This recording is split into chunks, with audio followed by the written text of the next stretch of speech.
Varicose veins కి సరైన చికిత్స కోసం సంప్రదించండి ఎవిస్ హాస్పిటల్. నమస్తే రమగారు. నమస్తే జయ.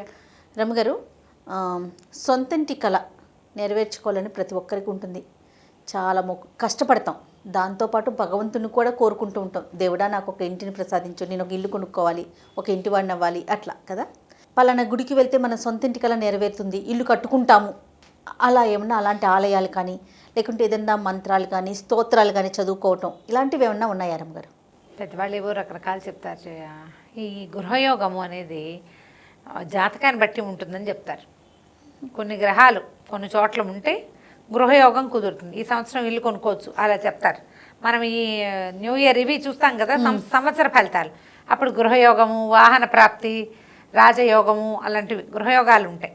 మనం ఆ సమయంలో ప్రయత్నం చేసుకుంటే ఇల్లు దొరికేందుకు అవకాశం ఉంది. ఇప్పుడు ఏంటంటే ఏదైనా ఈక్వేషన్స్ అన్నీ సెట్ అవ్వాలి కదా. ఇల్లు అనేసరికల్లా స్థిరాస్తి మనం ఉండడానికి.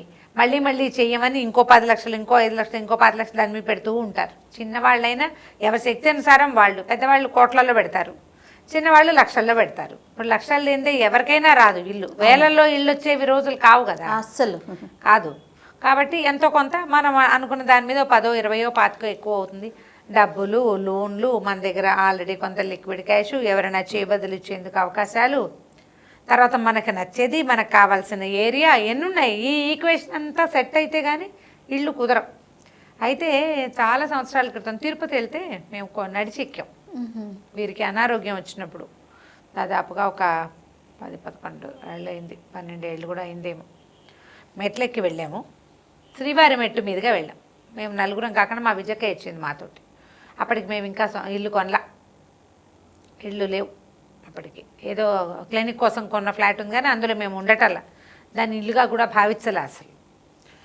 మా అక్క ఏమో ఈ పిల్లల్ని ఒరే రాయి మీద ఒక రాయి మీద ఒక రాయి నిలబెట్టండి, ఇల్లు గృహయోగం వస్తుంది, నేను ఇట్లా పెట్టాను అట్లా వచ్చింది అని చెప్పి, శర్మ నువ్వు పెట్టని వీరితోటి పెట్టించింది. పిల్లలకి సరదా వస్తుంది కదా, ఆ సరదాకి వాళ్ళు పెట్టారు, నేను పెట్టాను. కనపడ్డప్పుడల్లా 4 రాళ్ళు కనిపించగానే అటువైపు దూకుతూ ఉండా దాని మీద. అంటే కొన్ని చోట్లే అవకాశం ఉంది. శ్రీవారి మెట్టు ఇప్పుడు మరి ఈ సంవత్సరం 2 ఏళ్ళ నుంచి పులులు వస్తున్నాయి, ఏమైనా అడ్డుకట్లు మన వానలు వచ్చాయి, ఏం చేశారో కొన్ని చోట్ల మన చేత్తో అందుకునేటట్టుగా కొంత ఖాళీ నెరాబాగా ఉంది. అలిపిరి నడక వేరు, శ్రీవారి మెట్టు వేరు. అవును, ఒట్టి మెట్లే కదా. పెట్టాక ఒక ట్రిప్ పెట్టాం. తర్వాత కాలంలో మళ్ళీ మేము అక్కడ ఇంకో చోటుకి ఎక్కడికో వెళ్ళాం. ఎక్కడికి వెళ్ళాం మర్చిపోయాక, గుర్తు రావట్లే. ఇలాగే ఎక్కితే ఆ ఎక్కినప్పుడు కూడా పిల్లలకి గుర్తొచ్చింది, పెద్దమ్మ చెప్పిందని అక్కడ కూడా పెట్టారు. అక్కడ చాలా మంది పెట్టినవి కనపడ్డాయి. ఈ తిరుమల వెళ్లే దారిలోనూ రాయి మీద రాయి పెట్టినవి. మనిషి ఎంత ఆశాజీవి అంటే ఈ పని వల్ల ఇది వనగూడుతుందేమో అన్న నమ్మకమే, అంతకంటే ఏమిటి. నిజమేనా అంటే చెప్పలేం మనం. రమ్మగారు, తిరుమలలో ఆలయ ప్రాంగణంలో కూడా ఒక దగ్గర దేవుడికి చెవిలో చెప్తాం, మన కోరిక చెప్పుకుంటే అవుతుంది అన్నప్పుడు మనం ఇలాంటి కోరికలు కూడా చెప్పుకుంటాం కదా. అయితే తర్వాత కాలంలో మేము ఇల్లు కొనుక్కున్నాం, 1కి 2 అయినాయి కూడా.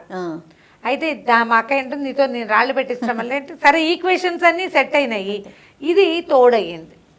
మనం భగవంతుడి పట్ల పెట్టిన ఆ నమ్మకము నమ్మిక ఆ 2 కలిసి మనం ఇక్కడ అలా మనం సరిపెట్టుకుంటాం కదా, కనెక్ట్ చేసుకోవటం అయితే కనెక్ట్ అయ్యాం మేము, మాకు కుదిరింది. ఇది కాకుండా ఇది ఒక పద్ధతి. ఆ తర్వాత చాలా కొండ ప్రాంతాల్లో, కొండల మీద ఉన్న దేవాలయాలకి నడిచి వెళ్ళే దారులలో ఇలాగే రాయి మీద రాయి పెట్టినట్టు కనబడతాయి. చాలా ప్రాంతాల్లో చూసాం మేము అట్లా. ఇక్కడ కూడా ఇక్కడ తిరుపతిలో 7 రాళ్ళు పెట్టాలి అట్లా ఉందండి, లేకపోతే అలా ఏం లేదు. నేను వెళ్ళినప్పుడు ఎవరో చెప్పారు, ఇప్పుడు తిరుమల కాబట్టి 7 రాళ్ళు పెట్టాలని ఒకరు, ఇంకొకరు ఏంటంటే ఎన్ని రాళ్ళు పెడితే అన్ని ఇల్లు ఏమో అలాగైతే అది కూడా విన్నాను. రాయి మీద రాయి నిలబెట్టడం అంతే. మా అక్క ఏమి లెక్క ఏం చెప్పాలి, కుదిరినని పెట్టండి అని చెప్పింది అంతే, అలాగే పెట్టాం. ఇలాంటి నమ్మకాలు ఉన్నప్పుడు మనం ఇట్లా అవన్నీ ఏం సంతానం లేదు, ఆ దేవాలయంలో చెట్టుకి మరి సంతాన వృక్షం అని దానికి ఉయ్యాలు కట్టమంటారు, ఏదో అవన్నీ నమ్మకాలు. కొంతమందికి అవన్నీ కుదురుతాయి, కొంతమందికి కుదరకపోవచ్చు. ఆ ఈక్వేషన్ ఎప్పటికీ సెట్ అవ్వదు. దాంతోపాటు దైవ బలం లేకపోవటం కూడా అయి ఉండొచ్చు. సొంత ఇల్లు అంటే మనది అనే భావన ధైర్యాన్ని, సంతోషాన్ని, ఆత్మతృప్తిని ఇస్తుంది. సంతృప్తి కదా మనకు కావాల్సింది, మంది ఇంక కంచి కదలక్కర్లా, ఇక్కడ మన ఏదో ఉన్నది పెట్టుకుని కడుపులో చల్ల కదలకుండా మన ఇంట్లో మనం ఉంటాం. ఏదో గుట్లో పడి ఉండటం, ఇలాంటి భావాలతో ఉంటాం. అయితే దీనికి లలితా శాస్త్రంలోంచి ఒక నామాన్ని సొంత ఇంటి కల నెరవేరటానికి చెప్తారు. చింతామణి గృహంతస్థ శ్రీమన్నగర నాయిక. అమ్మవారు శ్రీమన్నగరం అనే, శ్రీమత్ నగరం అంటే ఈ శ్రీ విద్యా నగరం అన్నమాట. అది ఎక్కడుంటుంది? మణిద్వీపంలో ఉందని, శ్రీమన్నగరంలో ఉంటుందని, చింతామణి గృహంలో ఉంటుంది. చింతామణులతోటి కట్టింది. చింతామణి అంటే కోరిన కోరికలు తీర్చే మణి. ఒక్కటి దొరికితే చాలు, మనకు కావలసినవన్నీ తీర్చేస్తుంది అది. అటువంటి కొన్ని వేల కోట్ల మణులతో కట్టిన గృహంలో ఉంటుంది అమ్మవారు. ఆమె యొక్క ఈ నామాన్ని కనుక జపించుకుంటే మనకి సొంత ఇంటి కళ నెరవేరుతుందని చెప్తారు. చాలా సంవత్సరాల క్రితం మా అక్కయ్య కోడలో ఒక అమ్మాయికి నేను చెప్పాను. తను ఇప్పటికీ అంటుంది, నువ్వు ఆ మంత్రం చెప్పావు కదా రామా, నాకు మేము ఇల్లు కొనేసాం ఆ తర్వాత అని.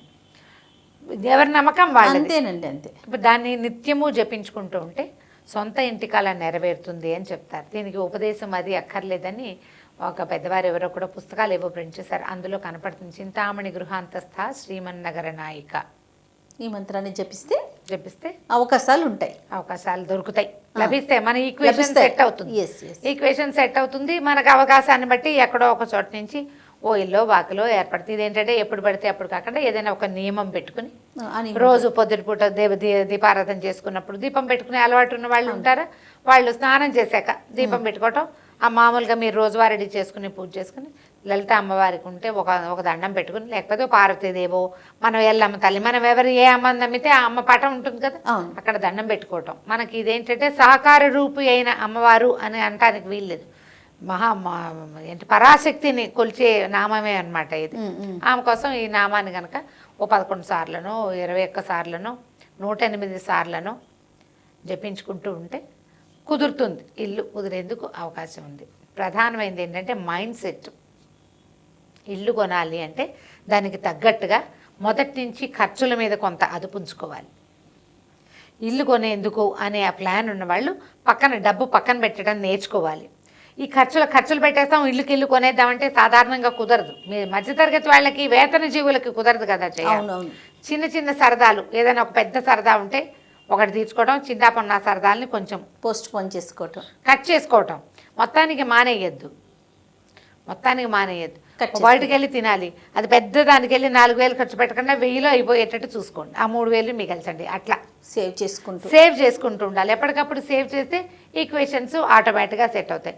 పెళ్ళాం ఏటికి లాగితే మొగుడు కోటికి లాక్కూడదు. ఇద్దరు కలిసి ఒక ఐడియాతోటి వెళ్ళాలి. ఆవిడ ఒక ఏరియా అని ఇంకో ఏరియా అని అలా కుదరదు కదా. ఊరి మధ్యలోనే ఉండాలని ఆవిడే, ఊరి బయటైనా పర్వాలేదు కష్టపడదామనేవాడు ఆయన. అలా కాకుండా ఇద్దరు ఒక ఐడియాకి వచ్చి ఏదైనా ఒక భగవన్నామో ఒక పూజ, మామూలుగా మనం సాధారణంగా దండం పెట్టుకునేది ఏంటంటే సత్యనారాయణ వ్రతం చేస్తామని పెట్టుకుంటారు. సొంతిల్లు కొనుక్కుంటే మామూలుగా మనము వ్రతమే చేసుకుంటాం. సత్యనారాయణ స్వామి వ్రతం చేసుకుంటాం. అన్నవరానికి వస్తే వెళ్ళిన వాళ్ళకు కూడా సొంత ఇంటి కళ నెరవేరుతుందని చెప్తారు.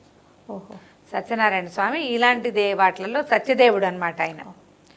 మాకు ఇల్లు ఏర్పడితే కనుక, సొంత ఇల్లు ఏర్పడితే ఇంట్లో వ్రతం చేసుకోవటమే కాకుండా కొండకు వచ్చి దర్శనం చేసుకుంటామని మొక్కినా కూడా ఫలితం లభిస్తుంది అని చెప్తారు. ఈ 3 విషయాలు నా అవగాహనలో ఉన్నవన్నమాట. చాలామంది ఇవే చేస్తూ కనిపిస్తారు. ఇంకా ఏమైనా అత్యద్భుతమైన విషయాలు మన ఊళ్ళల్లో నమ్మేవి మన ఏ ప్రాంతాన్ని బట్టి కదా, మన ప్రాంతాల వారి నమ్మకాలు ఉంటాయిగా. ఈ పని చేయరా నీకు సొంత ఇల్లు వచ్చేస్తుంది అని చెప్తారు పెద్దవాళ్ళు. ఏ ప్రాంతాల్లో ఏం చెప్తారో దాన్ని పాటించండి మీ నమ్మకాన్ని బట్టి. అంతే. నమస్తే.